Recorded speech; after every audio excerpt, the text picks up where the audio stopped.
Hein, c'est ça? Vous êtes prêt, monsieur Prin?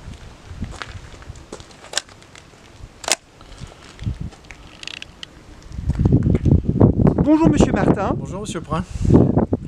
Croiser ici des pèlerins du chemin de Saint-Jacques-de-Compostelle, c'est plutôt rare. C'est assez rare en effet, mais bizarrement, les quelques pèlerins que j'ai rencontrés, que j'ai croisés ici devant l'église de Folleville depuis le début de l'année, sont tous originaires de la région Nord-Pas-de-Calais et de la région plus précisément d'Arras. Accueillir des pèlerins, je suppose que pour vous c'est une joie particulière. Tout à fait, et pour notre village, l'église de Folleville, qui est quand même sur le chemin de Compostelle, celui de Bruges-de-Compostelle, il est quand même classé au patrimoine mondial de l'UNESCO, et je trouve assez légitime que les pèlerins passent par Folleville sur leur chemin de Compostelle. Merci beaucoup. Merci, monsieur Prin. Bonjour Agnès. Bonjour. Vous faites le chemin de Saint-Jacques-de-Compostelle, vous êtes parti d'Arras, c'est bien cela? Oui, c'est ça. À ce jour, vous avez parcouru combien de kilomètres? Je sais rien, je sais pas. J'ai pas calculé le nombre de kilomètres que j'ai fait. J'ai avancé et puis tous les soirs j'ai demandé à une personne pour me loger et ça a bien fonctionné. Les gens ont été agréables et ils ont bien voulu m'accepter avec mon chien et ma charrette. Vous êtes parti justement avec votre chien qui s'appelle comment? Yago, Il a quel âge? il a 5 ans, il va sur ses 6 ans.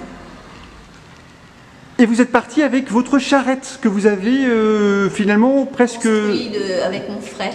J'ai réalisé la charrette avec mon frère et elle va pas. Donc il va falloir que je change de véhicule.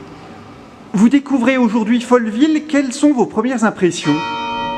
C'est agréable, il y a plein de tableaux dans l'église et c'est la première église, deuxième église que j'ai vue ouverte. La première église, elle était en réparation et c'était à Chipili plutôt. Et donc c'est la deuxième église que j'ai ouverte. Ici à Folleville, comme le disait il y a peu de temps Monsieur Martin, il y a peu de pèlerins. Quel est le sens de ce pèlerinage pour vous? Me retrouver, mais comprendre hier et aujourd'hui et demain. Agnès, tout au long de ce parcours, vous faites des étapes et vous lancez un appel puisqu'il s'agit pour vous d'être accueilli, d'être logé à chaque étape. Oui, j'aimerais bien pouvoir trouver des endroits pour dormir sans avoir froid. Une question que je vous pose, vous l'avez dit tout à l'heure, il y a des difficultés dans ce parcours. Qu'est-ce qui vous fait tenir dans ce pèlerinage? Me trouver, il faut que je trouve un sens à ma vie. J'ai encore rien trouvé, mais j'ai rencontré énormément de gens qui m'apportent beaucoup et qui me font réfléchir sur moi-même en plus. Et je veux trouver une réponse. Je cherche une réponse et j'ai ma marraine qui me suit et Anne. Anne, oui. Et il y a aussi, j'ai des gens à écrire maintenant parce que sur mon chemin, j'ai pris des adresses et des numéros de téléphone et ils me suivent. Donc j'ai envie d'échanger des choses avec les gens. On est d'accord, c'est une aventure humaine et spirituelle à la fois. Oui. Qu'est-ce que vous ressentirez, selon vous, quand vous arriverez à Saint-Jacques-de-Compostelle? Je crois que c'est le chemin qui apporte le plus que l'arrivée. C'est comme quand on fait un examen. C'est de travailler pour y arriver à l'examen et après l'examen lui-même, c'est l'accomplissement, je dirais. On est d'accord, le chemin de Saint-Jacques-de-Compostelle, c'est quelque chose de très difficile par définition, mais quand je vous vois, je vous trouve très heureux. C'est aussi un chemin de joie? Oui.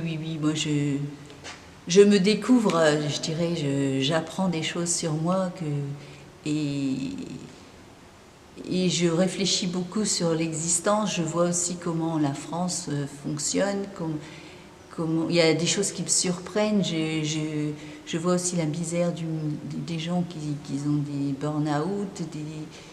Et puis, je vais à la réponse de quelque chose. Donc, je m'interroge, je me dis que je travaille sur moi et que c'est important de passer par là.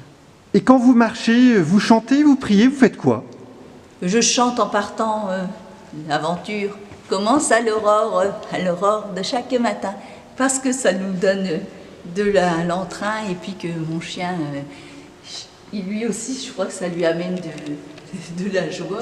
Et je chante aussi des fois, quand c'est trop dur, 1 kilomètre à pied, ça use, 1 kilomètre à pied.